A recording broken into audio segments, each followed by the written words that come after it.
Assalamualaikum warahmatullahi wabarakatuh.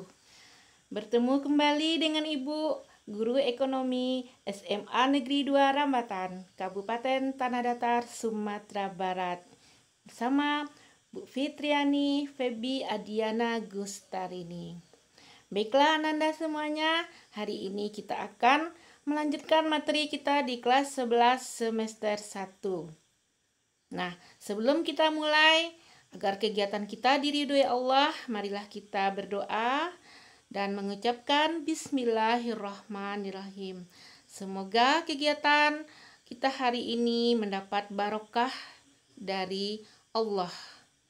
Baiklah Nanda semuanya, kita mulai saja. Apa judul materi kita hari ini? Yaitu benar, cara mengatasi inflasi. Nah, sebelum kita mulai, Ibu mulai dengan memberikan kata-kata motivasi yang Ibu ambil dari Al-Baqarah 275 yang bunyinya, "Pada Allah telah menghalalkan jual beli dan mengharamkan riba." Nah, apa hubungannya dengan inflasi?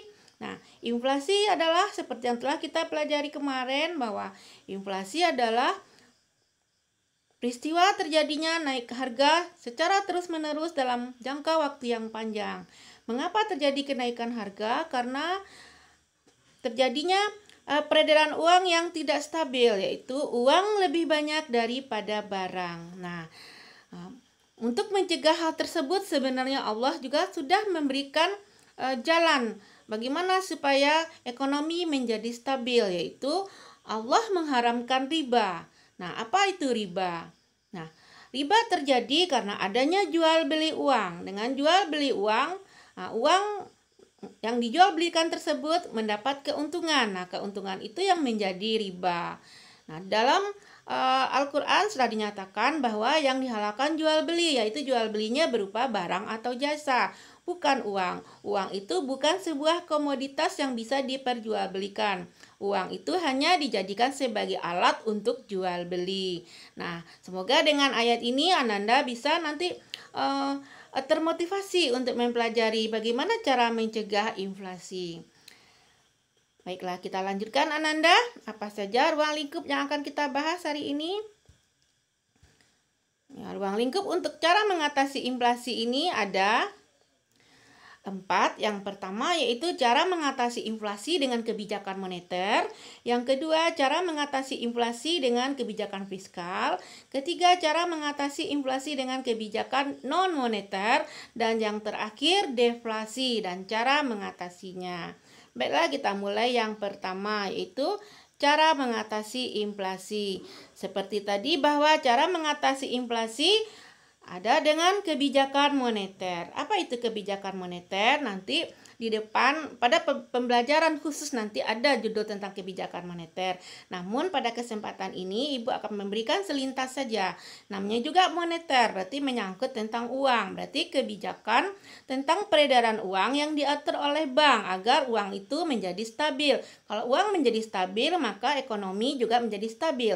Ciri uang itu stabil adalah peredaran uang itu harus sama dengan barang. Berarti peredaran uang dengan barang itu seimbang, tidak boleh lebih dan tidak boleh berkurang.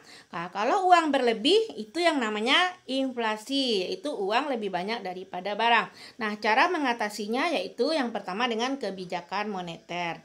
Kemudian yang kedua yaitu cara mengatasinya dengan kebijakan fiskal. Nah, sama di sini juga mengurangi uang yang beredar. Kalau tadi kebijakan moneter mengurangi uang beredar dari sisi bank, sedangkan kebijakan fiskal itu mengurangi uang beredar itu dari segi pemerintah, yaitu dengan pemerintah mengatur pengeluaran uang. Nah, sehingga uang tidak banyak beredar di masyarakat. Kemudian yang ketiga yaitu kebijakan non moneter, yaitu tidak menyangkut kebijakan uang tetapi menyangkut kepada kebijakan real, misalnya dengan produk yang berkaitan dengan produksi, pengawasan harga, distribusi, dan lain sebagainya. Nanti di depan akan Ibu jelaskan lebih detailnya. Nah, kita masuk yang pertama yaitu apa tadi Ananda? Ya, kebijakan moneter untuk mengatasi inflasi. Nah, kebijakan moneter untuk mengatasi inflasi, karena inflasi tadi adalah uang lebih banyak daripada barang. Jadi kebijakannya tentu bagaimana kita mengurangi uang supaya uang itu sama dengan barang. Jadi cara mengatasi inflasi pasti ada nanti kata-kata kontraktif. Jadi kebijakan kontraktif. Kontraktif itu berarti mengurangi uang yang beredar. Nah, dengan cara apa? Ada dua cara. Yang pertama dengan kebijakan moneter kuantitatif. Yang kedua dengan kebijakan moneter kualitatif. Nah, apa saja kebijakan moneter kontraktif, kuantitatif, kontraktif? Nah, kebijakan moneter kuantitatif mengurangi uang yang beredar atau kebijakan moneter kuantitatif kontraktif. Ya, ingat, kontraktif mengurangi uang yang beredar atau kebijakan moneter kuantitatif untuk mengatasi inflasi. Ada tiga. Yang pertama politik diskonto, yang kedua politik pasar terbuka, yang ketiga politik cash ratio. Nah, bagaimana kaitannya dengan inflasi tadi? Bagaimana politik diskonto bisa mengurangi uang yang beredar? Yaitu dengan cara meningkatkan suku bunga. Nah, bagaimana argumentasinya? Nah, cobalah Anda bayangkan kalau suku bunga dinaikkan oleh bank, orang banyak menabung atau orang mengambil uang. Nah, tentu lebih banyak orang akan menabung karena mereka mungkin mengharapkan bunga. Sehingga kalau orang banyak menabung, masyarakat banyak menabung di bank, otomatis tentu uang di masyarakat menjadi berkurang. Karena tujuan mengatasi inflasi tadi untuk mengatur uang agar berkurang. Nah, kemudian yang kedua yaitu politik pasar terbuka, yaitu menjual surat berharga. Jadi, kalau terkait politik pasar terbuka pasti terkait dengan surat berharga. Kalau politik diskonto terkait dengan suku bunga. Nah, dengan cara bagaimana? Yaitu dengan cara menjual surat berharga. Nah, siapa yang menjual? Tentu pihak bank. Pihak bank menjual kepada masyarakat. Berarti masyarakat akan membeli surat berharga. Kalau masyarakat membeli, tentu dia mengeluarkan uang. Kepada siapa uang diserahkan? Tentu kepada bank. Sehingga uang masyarakat uang di masyarakat menjadi berkurang. Nah, kan tujuannya tadi mengatasi inflasi adalah untuk mengurangi uang yang beredar. Nah, begitu juga yang ketiga, politik cash ratio. Nah, cash ratio itu adalah kebijakan dari bank sentral untuk menetapkan saldo minimum yang harus di bank. Jadi bank itu tidak boleh mengedarkan uangnya semuanya, harus ada duit cash, ya, ada duit kontan yang harus ada di bank. Nah, itu tidak boleh diedarkan ke masyarakat. Kalau ditingkatkan berarti tentu tidak banyak lagi uang yang akan beredar di masyarakat. Nah, kemudian yang kedua yaitu kebijakan moneter kualitatif, ya.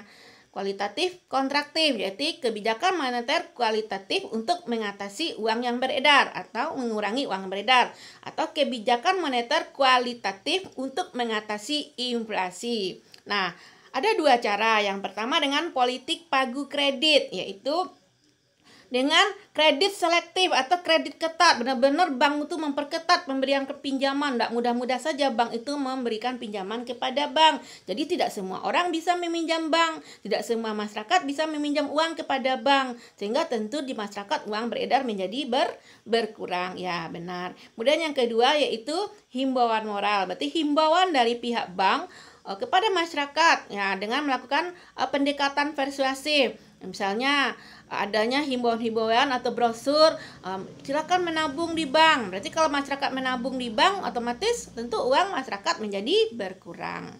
Sehingga inflasi dapat diatasi. Kemudian itu yang pertama ya, cara mengatasi inflasi dengan kebijakan, ya, dengan kebijakan moneter. Kemudian yang kedua yaitu mengatasi inflasi dengan kebijakan apa tadi Ananda? Ya, betul. Dengan kebijakan fiskal. Fiskal itu artinya pajak. Yaitu di sini kebijakan dari pemerintah untuk mengatur peredaran uang agar uang itu berkurang. Jadi, kalau di sini kebijakan fiskalnya dengan mengatur pajak, yaitu dengan meningkatkan pajak. Nah, bagaimana logikanya bahwa dengan ditingkatkan pajak, maka uang menjadi berkurang. Nah, yang bayar pajak siapa? Yang bayar pajak adalah masyarakat. Otomatis masyarakat menyetor uang kepada pemerintah. Tentu uang masyarakat menjadi menjadi berkurang. Kemudian dengan kebijakan yang selanjutnya yaitu dengan mengurangi pengeluaran pemerintah atau mengurangi belanja negara. Nah, kalau pemerintah tidak melakukan belanja kepada masyarakat, Nah, tentu uang menjadi berkurang di masyarakat. Nah, memangnya ada Bu, pemerintah melakukan belanja. Ya kan sudah kita pelajari pada bahwa pemerintah juga membeli alat-alat untuk alat perang misalnya, untuk meja, untuk alat-alat kantor, itu kan belanja pemerintah yang dikeluarkan kepada masyarakat. Itu salah satu contoh ya. Kemudian juga yang terakhir yaitu kebijakan untuk meningkatkan pinjaman paksa pemerintah. Jadi pemerintah di sini memaksa meminjam kepada masyarakat. Berarti kalau meminjam kepada masyarakat, berarti kan masyarakat memberikan pinjaman kepada pemerintah. Berarti uangnya diserahkan kepada pemerintah. Nah, Bu, kok memang ada juga pemerintah memaksa, Bu? Nah, ini namanya secara apa bahasa yang halusnya ya? Pemerintah itu meminjam gitu, dipaksa. Contohnya itu dana pensiun. Misalnya ibu pegawai negeri kan udah dipotong dari pertama jadi pegawai negeri sudah dipotong uangnya untuk pensiun nanti gitu. Jadi sebenarnya pensiun yang kita terima nanti itu dari uang yang telah dipinjam oleh pemerintah secara paksa. Nah, secara paksa itu mau tidak mau kita harus dipotong begitu. Nah, kemudian yang terakhir apa tadi Ananda kebijakannya? Ya, betul, kebijakan non moneter, yaitu yang menyangkut tentang kebijakan tentang produksi, kebijakan upah, pengawasan harga, dan distribusi langsung. Nah, Bu, apa bedanya dengan yang tadi, dengan yang dua tadi? Nah, kalau kebijakan moneter dan kebijakan fiskal itu diarahkan kepada mengurangi uang, karena tadi inflasi uang lebih banyak daripada barang. Nah, uang dikurangi. Kalau di moneter kan tadi uang dikurangi, pada fiskal juga dikurangi. Nah, untuk kebijakan moneter, kalau untuk meningkatkan produksi itu adalah barangnya yang ditingkatkan, uangnya tidak dikurangi. Kan dengan meningkatkan produksi berarti tentu barang menjadi lebih banyak, sehingga dia akan mendekati jumlah uang. Sehingga diharapkan antara uang dan barang menjadi seimbang. Kemudian kebijakan upah. Nah, kebijakan upah secara logikanya kalau upah terlalu mahal, tentu produsen menetapkan upah terlalu mahal, tentu harga jual barang menjadi naik. Nah, kalau harga terus naik-naik itu namanya inflasi. Makanya ditetapkan kebijakan upah yang jangan terlampau tinggi dan juga jangan terlalu rendah ya. Kemudian pengawasan harga, berarti pemerintah juga harus melakukan pengawasan terhadap harga-harga yang ada beredar di pasar. Nah, agar produsen tidak seenak saja menentukan harga setinggi-tingginya. Tadi kalau harga terlampau tinggi tentu harga barang menjadi naik. Kemudian distribusi langsung, artinya barang itu langsung didistribusikan kepada konsumen sehingga tidak banyak melalui pihak-pihak yang banyak mengambil keuntungan. Nah, kalau kita kaitkan dengan agama Islam bahwa kita dilarang untuk menumpuk-numpuk barang. Jadi jangan kita menumpuk barang dengan harapan barang tidak ada di masyarakat sehingga kita jual dengan harga yang tinggi. Nah, itu tidak boleh ya Ananda ya. Nah, demikian sudah selesai. Kemudian yang terakhir tadi yaitu deflasi. Nah, apa itu deflasi? Deflasi itu adalah kebalikan dari inflasi. Jadi kalau tadi inflasi adalah harga naik secara terus-menerus, maka deflasi adalah harga turun secara terus-menerus. Inflasi terjadi karena uang lebih banyak daripada barang, sedangkan deflasi kebalikannya, barang lebih banyak daripada uang, sehingga karena barangnya banyak, tentu harga barang menjadi turun. Apa buktinya? Contohlah, kalau sedang musim rambutan, kan rambutan banyak itu, nah, rambutan akan turun harganya karena jumlah rambutan lebih banyak gitu. Jadi cara mengatasinya juga kebalikan. Ya, kebalikan dari cara mengatasi inflasi. Nah, contohnya tadi ada kebijakan moneter, yaitu dengan meningkatkan suku bunga. Berarti apa kebalikannya? Ya, betul, menurunkan suku bunga. Kemudian tadi surat berharga dengan menjual surat berharga. Apa kebalikannya? Ya, betul, dengan membeli surat berharga. Kemudian meningkatkan cash ratio untuk inflasi. Apa kebalikannya?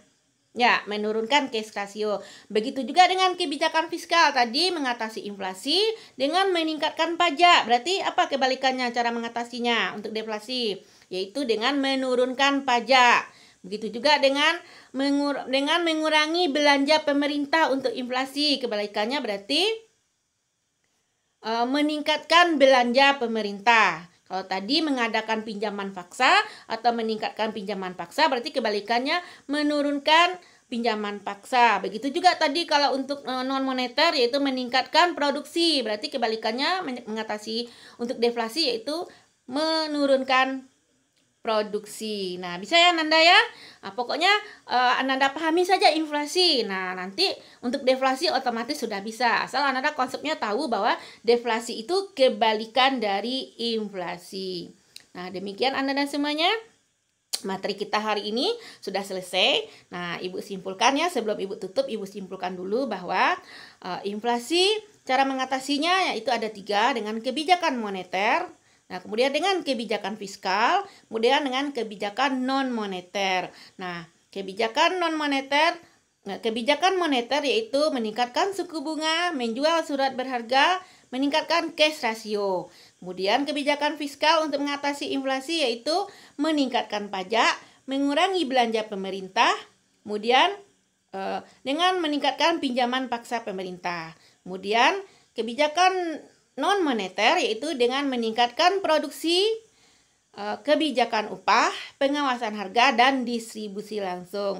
Nah, deflasi adalah kebalikan dari inflasi. Cara mengatasinya juga kebalikan dari inflasi. Nah, demikian Ananda semuanya.